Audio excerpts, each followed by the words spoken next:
Tak jo, ahoj, já jsem Michal a vítám tě u druhého pořadu tady o té schizofrenii. Ještě pořád jsem se nerozhodl, jak to pomenuju, asi příběh schizofrenika nebo tak nějak, ale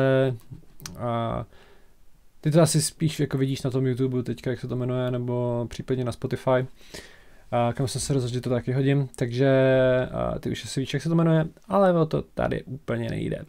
Takže, kde jsme to skončili? Řekl bych, že jsme skončili někde po tom, co jsem si vzal toho tripa a co jsem skončil v nemocnici. V podstatě teďka bych chtěl asi ještě chviličku mluvit o tom, co se mi dělo na jaře roku 2017, což je to období mezi tripem a tou panickou atakou, která mě přivedla do nemocnice. V zásadě to bylo asi takovýhle. Se zadechal, sorry. V zásadě to bylo asi takový, že jsem si v podstatě v hlavě začal konstruovat různý myšlenkový posuny. V zásadě to bylo o tom, že jsem začal mít představy o tom, že někde vzadu v hlavě, tady v temení hlavy, je takovej bod, který značí, nebo který jsem neustále jako cítil a měl jsem pocit, že to je jako nějaká hladina nějakého vnitřního života a že jsem jako fyzicky cítil, jako kdyby to klesalo, jako kdyby to jelo dolů a jako kdyby moje hladina života jako neustále klesala. Což znamená, že jsem měl jako panický ataky, ataky jako strachu, nebo panický ataky jako takový, který znamenaly, že jsem měl prostě záchvaty strachu z toho, že zemřu. Nebo potom to moje hlava začala transformovat ne v to, že bych mohl zemřít, ale že už jsem po smrti. Což znamená, že moje hlava si vykonstruovala takovej jako konstrukt, že když jsem byl na tom tripu, tak v ten moment, kdy jsem pochopil ten smysl života, jak jsem minule povídal, že jsem měl pocit, že jsem na tom tripu pochopil smysl života, tak si to představte tak, jakože moje hlava se vykonstruovala, že v ten moment, kdy jsem pochopil ten smysl života, tak moje tělo zemřelo. A to, co se dělo od té doby později, byl jenom jako pozůstatek vědomí v mozku, jako pozůstatek, který znamená, že všechno, co se děje kolem mě, se děje primárně v mojí hlavě jenom tak jako pozůstatek toho, co moje tělo jako mělo zažitýho za vzpomínky z toho života předtím a vykonstruovalo si to jakoby svoji vlastní realitu, ve který já jsem byl schopný fungovat tak, že jsem měl jakoby omezenou dobu na to si dát nějaký určitý věci do pořádku, předtím, než přijde ta nekonečná temnota a ta smrt jako taková. Jo.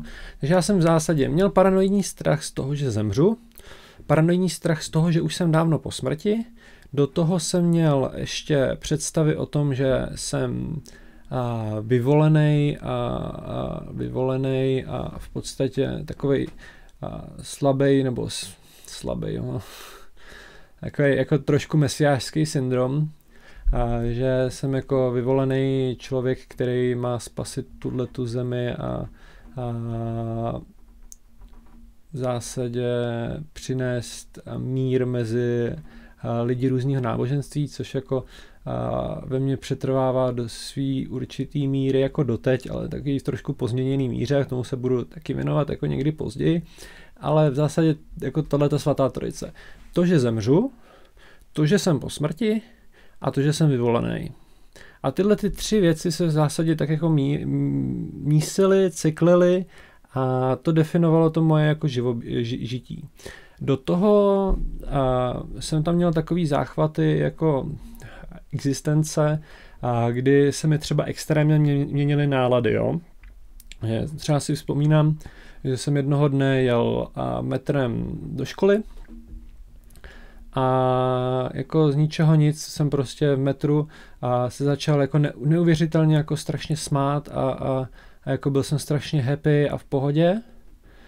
A jako říkal jsem lidem v metru, jako vykašlete se na ty noviny, co čtete a dívejte se radši kolem sebe, užívejte si, jaký je krásný den a takovýhle věci, to jsem vyprávěl lidem a potom jsem vylez z toho metra a najednou hrozná deprese, měl jsem pocit, že se rozbrečím. Jo, a takovýhle věci se mi děly.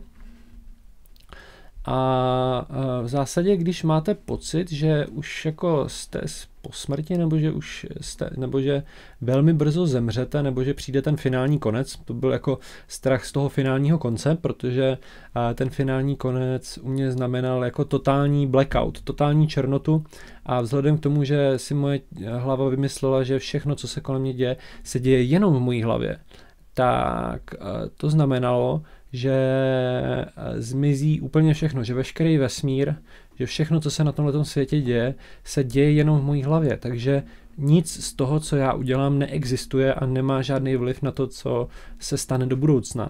Takže takový jako hodně těžký nihilismus z toho pramenil a v zásadě to znamenalo, že jsem si začal jako dávat nějaký věci jako do pořádku, snažil jsem se jako ještě si dát jako snažil jsem se ještě proměnit nějaký jako lepší známky ve škole a tak, takže jako na školu to relativně jako nemělo vliv, nebo před maturitou to bylo ještě relativně OK a myslím si, že moje výsledky jako v maturitním ročníku nebyly vůbec špatný. A dal jsem se zpátky dohromady se svojí bývalou přítelkyní, protože jsem měl záchvat toho, že jsem si myslel, že jsem k ní byl nefér a že si zaslouží něco lepšího a že si zaslouží být se mnou. Takže jsem se dal zpátky dohromady se svojí bývalou přítelkyní v záchvatech těch myšlenek, ale v zásadě toho nelituju. Myslím si, že to bylo správné rozhodnutí v té době. A bylo to takový jako poměrně náročný období. A tohle to se vám všechno mísí v hlavě. Do toho občas jako přichází ty panické útoky, že já nevím, třeba do toho, že jsem byl vyvolený, tak jsem ještě měl takový jako představy o tom, že lidi kolem mě jsou splozenci pekel a ďábelský bytosti a do toho jsem jako zase viděl andělský bytosti a v zásadě v tu chvíli jsem pochopil, proč se třeba v některých školách, na středních školách v Americe jako střílí. Protože v tu dobu jsem měl v hlavě takovej zmatek, že myslím si, že když tohleto jako někdo v té Americe jako má a má přístup k těm zbraním, takže by tu školu fakt jako vystřílel. A já jsem měl tendence jako tohleto jako pochopit, že jsem věděl, že kdybych měl přístup ke zbraním a jako ještě víc bych se nechal tím strhnout, takže bych taky jako někomu ublížil, což jako není úplně příjemná jako pozice. Jo. A taky jsem zazlejval svým rodičům, že jsou to ďáblové a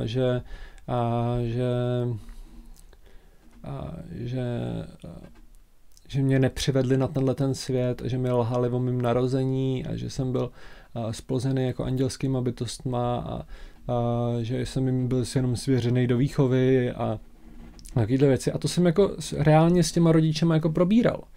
Takže oni jako tohleto všechno museli snášet a akceptovat tohleto. To muselo být hrozně na hlavu. Jo, ale takovýhle představy se člověku jako v té hlavě roděj a blbý je, že ten člověk není schopný rozpoznat, co je pravda a co není pravda. Takže v zásadě tyhle představy o tom, co se vám jako honí v té hlavě, vy považujete za absolutní pravdu. Jo? Že všichni, co jsou kolem vás a tvrdí vám opak, takže lžou, nebo že to mají nastavený v hlavě nějak jinak, nebo že jim to někdo vkládá do hlavy a že je to jenom útok na vás a že všichni se bojují jenom proti vám a že celý svět je proti vám a že vy jste ten vyvolený a že brzo zemřete. No prostě šílenství. A tohle to vám rotuje v té hlavě prostě 24 hodin, 7 dní v týdnu. A fakt to není nic příjemného. No. Jako byly tam i světlejší chvilky, kdy jako to bylo relativně OK, ale moc jich nebylo a časem se to začalo stupňovat. No a a když se blížil ten duben, tak už jsem jakoby se to přelinulo primárně do toho spasitelského syndromu, že už ty panické ataky ohledně toho, že bych měl zemřít nebo tohleto už nebyly tak silný. Byť třeba teďka před nějakým měsícem se mi ta panická ataka vrátila znova jako stejná, jako co byla tehdy, ale to je trošku jiná story, to o tom budu povídat až později. Ale v zásadě tyhle ty panické ataky ustoupily a přesunulo se to spíš do toho mesiářského syndromu. A já jsem měl takovou tendenci jít spasit ten svět, jo? Že už jsem v podstatě cítil, že už je jako na čase jako vyrazit na tu očistnou cestu a prostě, já nevím, třeba jsem se pokoušel se sám sebe pokřtít, když jsem chodil se ségrou na procházky, která mi v té době jako fakt zachraňovala život, že se mnou chodila jako na dlouhý procházky a povídali jsme si o nějakých věcech, které mě jako uklidňovaly a dost mi pomáhaly, tak za to jsem si ségře jako hrozně vděčnej. A v zásadě už jsem věděl, že nějakou jako očistnou cestu nebo že nějakou cestu za spasením tohoto světa budu muset podniknout. No a to je to, co se stalo toho 10. dubna roku 2017. Já ten večer jsem měl nějakou vizi nebo prostě nějaký urgentní prostě pocit v hlavě, který byl doprovázený tím, že jsem se ten den jako domlouval s jedním ze svých učitelů ze střední, že mi pomůže interpretovat nějaké myšlenky, které nám byly přednášené v základech společenských věd, který mě tou dobou hodně ovlivnily, protože jsme brali filozofii a filozofie byla moje, takže tyhle ty myšlenky mě poměrně ovlivňovaly. Už nevím přesně, co to bylo, ale něco mi prostě dávalo hrozný smysl a myslel jsem, že ten učitel je jako anděl, který mi ty věci měl předat v tu pravou chvíli a chtěl jsem se s ním vidět a měl to být začátek mý pouti za sjednocením náboženství. Ani jsem nevěděl, co budu jako dělat, jenom jsem věděl, že musím jako jít a splnit ten nějaký úkol, který mi byl předepsaný, nebo jak to říct, protože už tehdy jsem svým způsobem jakoby komunikoval s nějakýma vyššíma bytostma, nebo aspoň já jsem o tom tehdy nevěděl, ale bylo to pro mě hrozně přirozený, prostě tyhle ty představy a myšlenky mi přicházely automaticky, ani jsem o tom nebyl schopný jako nějak kriticky uvažovat, nějak přemýšlet, jenom jsem to prostě akceptoval bez nějakého vyššího rozhodovacího mechanismu, což asi nebylo úplně správně, ale dělo se tak, takže asi v zásadě co už není nějak jako na místě se za to bičovat nebo něco.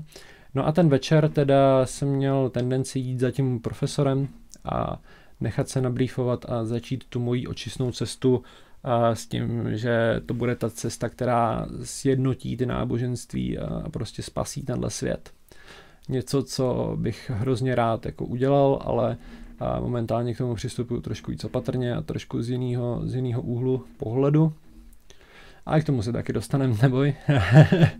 Já vím, že tady spousta, jako, že říkám, že se ke všemu dostaneme a potom jako to tak nevypadá, ale věř mi, že tady k tomu se opravdu dostaneme. Jenom záleží na to, kdy a jak rychle to bude, ale uvidíme.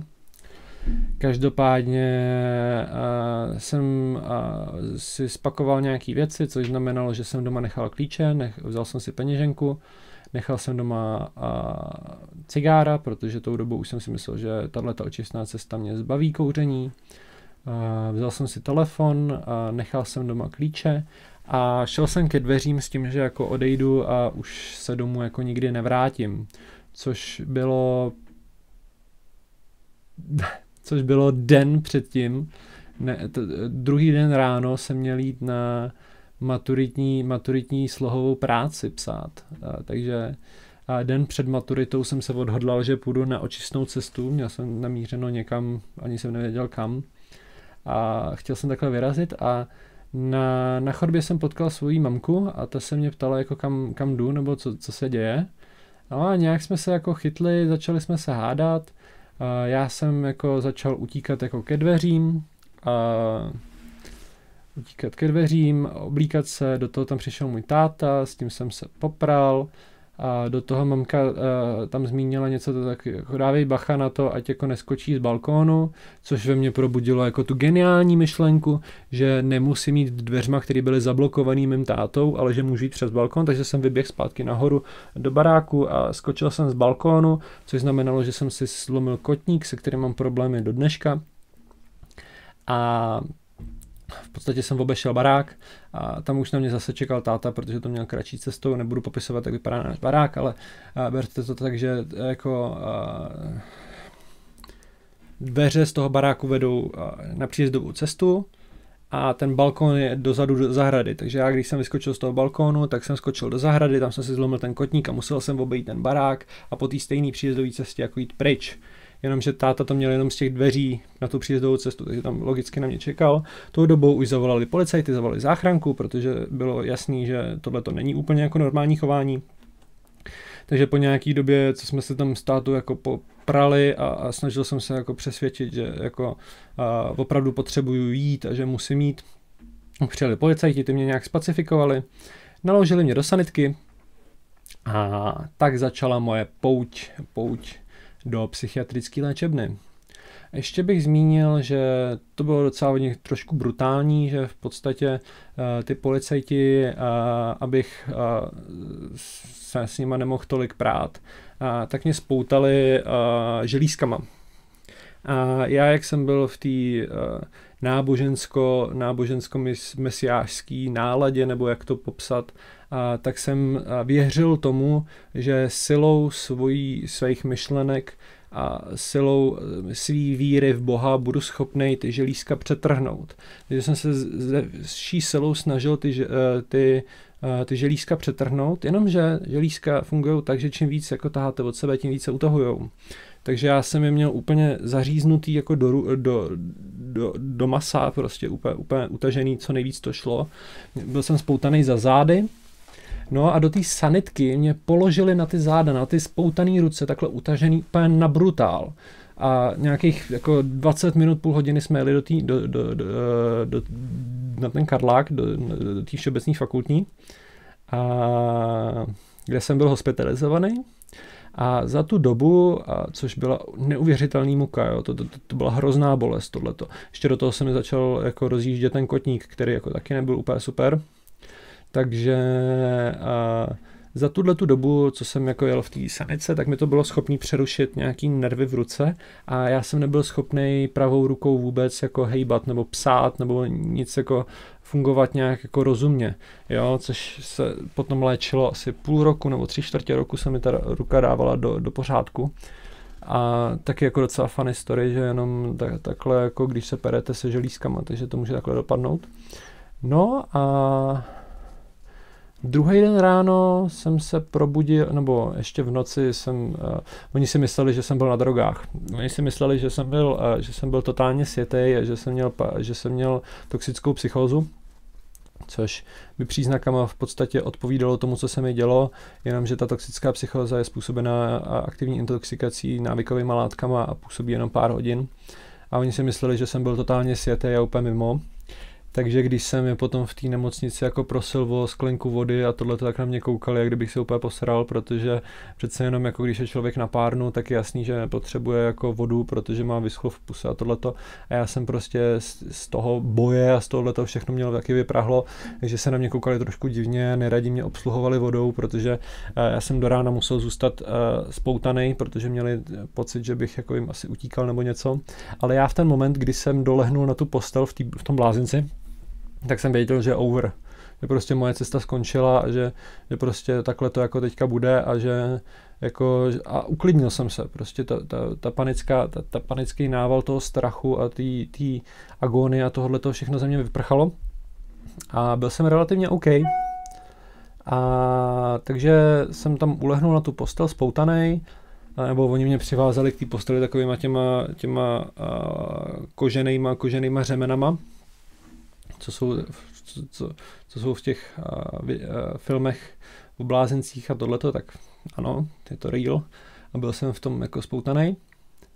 A prostě mě nechali jako spát.